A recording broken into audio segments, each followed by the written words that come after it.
এটা মায়ঙ্গা গাঁওসভা নয়াবাড়ি। নয়াবাড়ি কৃষ্ণপুর বিধানসভা নাকি? কৃষ্ণপুর বিধানসভা। তা আপনার নাম কি? আমার নাম নারায়ণ বিশ্বাস। কত বছর ধরে এনে গাজর ক্ষেত করতেছেন?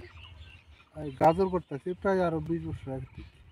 এছাড়া অন্য কোনো আপনার ফসল করেননি গাজর এই ছাড়া? সিজনে গাজরই। গাজর- পরে গাজরের পরে তো মরিচ লাগামো, পাংড়ি লাগামো, জেঙা লাগামো। আচ্ছা, তো লাগাইতাম, পাইল করছিলাম। কেমন কেমন হয়েছে এবার গাজর চাষ?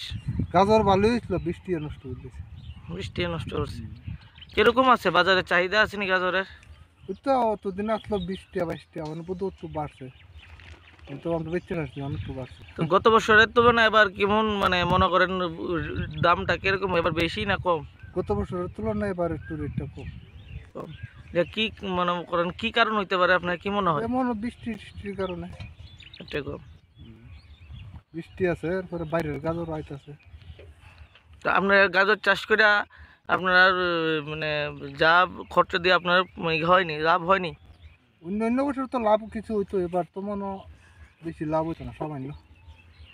আপনার কি মানে কৃষিকাজের উপরই আপনার আমরা সংসার চলে নাকি? সংসার চলে কৃষিকাজে। কৃষিকাজে।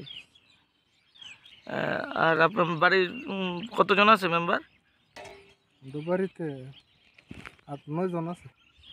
আচ্ছা, এই কৃষিকাজের উপরই না? কৃষিকাজের। তো কি সরকারের কাছে আপনার কোনো দাবি থাকবো নি? সরকারের কাছে আর কি দাবি করুন, আর কি দিব।